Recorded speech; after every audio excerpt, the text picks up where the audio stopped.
Heyo, welcome back. Zempuck here. Today I'm going to do a real simple topic on why I, Zempuck, is a better role model for you guys. All right, for the vast majority of Americans than Graham Stephan or Meet Kevin. Okay, for those of you who don't know, these two guys, Graham Stephan and Meet Kevin, they're really big YouTubers, right? But they are kind of strange YouTubers. They got their celebrity from being real estate investors that then transitioned into being a YouTuber. So they didn't actually make the majority of their money being YouTubers, okay? So, it's real estate investing. They both were wonderful real estate investors, and then they somehow transitioned into being massive YouTubers, okay? And they're both in their 20s, I believe. So let's talk about why I think I'm a more realistic role model. Okay, maybe better is a bold claim. Just a more realistic role model for the rest of Americans. Okay, why? Let's look at what Graham and Kevin has in common. That in turn, you'll see why it has nothing to do with a normal person. Okay. First of all, where did they start their careers, okay? Where did they start? Timing. I believe both of them started right after 2008. That was the housing bubble and the recession that got caused by that, right? Two, what type of jobs did they do, all right? They both started as real estate investors, and I'm pretty sure they worked extremely hard, right? Mad props to those guys, and they became the cream of the crop real estate investors, okay? It's clear that they were both doing wonderfully even before YouTube, right? They picked a entrepreneur pursuit that is very difficult to get into. Okay, let's be clear. When you're in your 20s or even before your 20s, trying something bold that uses massive leverage, which means that, if you fail, you could fail miserably as well. This is not a common path to take, okay? So they took the path less taken and they rose to the top, okay? Think about that for a second and remember this, okay? Number three, where did it happen, right? Both of these guys I believe, made their initial fortunes in Los Angeles, so Southern California, which, as most people know, is one of the biggest cities in the United States, so a constant growth bubble for, guess what? Real estate, right? Most people think LA, they think movies. That's true, but because there's movie money there, the real estate market is also one of the consistent outperformers, right? Number four, they got into YouTube during the same period of the last decade, right? Think about what's happening in YouTube during this 10 years, okay? YouTube used to just be chocolate rain and stupid memes, okay? And the last 10 years after it got bought by Google and really absorbed into the company, this is what I would call, the transition from pure fun land of memes to search engine money printer that we all know and love today, right? Which, again, being a capitalist, all good things, all right? And finally, at this point, what do you think the exposure level is, right, of these guys? I'd say, like, they're in the news. They're on MSNBC. They're on Millennial Money talking about making, 100 G's a month or $1 million a month. Very cool. But is it relatable? Think about that. Okay. Now, let's compare all these aspects to me. Right. Number one, timing. Yeah, I got out of school right after the .com bust, okay, in a STEM field, okay. Now, on the surface, you might think this is actually relatively similar, right? They came out of the 2008 recession. I simply came out one recession prior in a more specialized field. Yeah, just keep listening, okay? First of all, comment, like, and subscribe and all that jazz, because I always forget to say that, so now I'm saying it. Number two, type of job. Remember, Graham Stephan and Meet Kevin all just went straight into real estate investing. Is that me? No.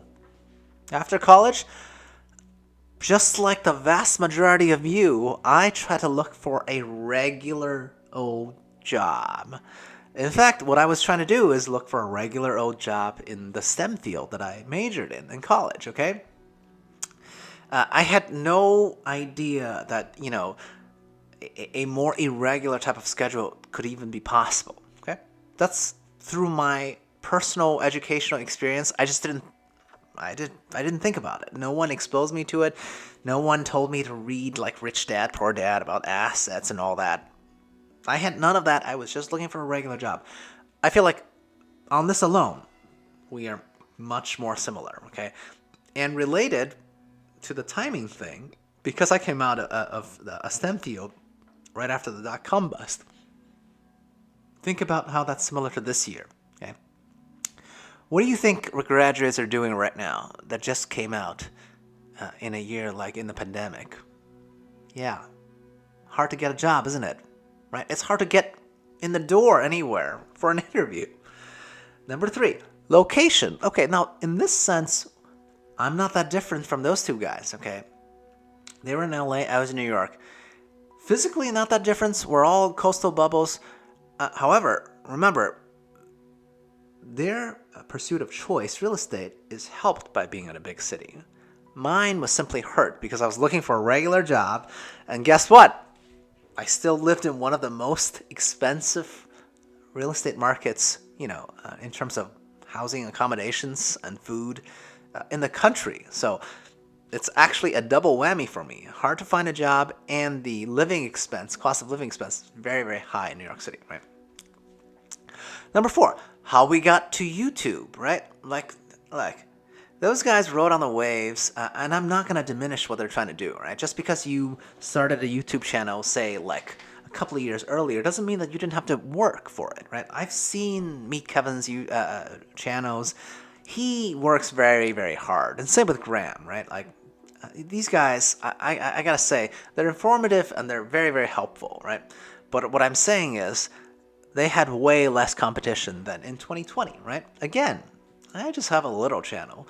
I think I'm much more relatable than guys who are who are only in their 20s but already in the like million subscriber range, right? That's a different world out there, okay? Have you seen the palace that Graham finally moved into? I mean, good for him. Again, that dude, I got nothing to say but good things, really, for both of these guys, right? Because they show the rest of the world that it is indeed possible. I love it. But I think, and let's move on to the last point, right? When I was talking about exposure, and these guys are like in the news as essentially a type of class of people that Americans love to lionize, the entrepreneur, right? Hey, I do too, okay? I am now an entrepreneur because I already hit my fire number, right? Unlike those guys, like I was reading, Meet Kevin says he works like 12 hours a day and then spends the rest of the day with his family. Oh my God. I'm glad he's making a lot of money because guess what? I don't want to work 12 hours a day. Do you? Okay. So the only people that I know that works 12 hours a day is that Meet Kevin guy, okay? 20, like guy in his late 20s making millions of dollars a year. Good for him. Also, the CEO of the large tech company that I used to work for also works 12 hours a day. Probably more, okay? You hear about these schedules, and I'm just like, who cares? Okay? If your goal in life is to work so much, like, even if you have time to spend with your family outside of the 12 hours a day of work that you do, my God, I have so much respect for you, but I don't want to be you. Okay? This is why I'm like, I'm not saying I'm a better role model than Stephan with his production value on his videos, or Meet Kevin with his very energetic self. I'm a lazy guy who hit financial independence having a regular job during one of the worst financial crises known to man. And now we're in another one, right? Like, so who's more relatable? Lazy guy who doesn't want to do that much work. Okay? I really don't. Even on my channel, you can tell I don't edit. Okay? So in terms of exposure levels, again, I just think I'm more relatable, okay? It's not it's not the same as like, hey, being an internet celebrity. And finally, I also think this is actually quite interesting, right? Being a celebrity sometimes can be a huge boon, right? But sometimes it can also hurt someone, right?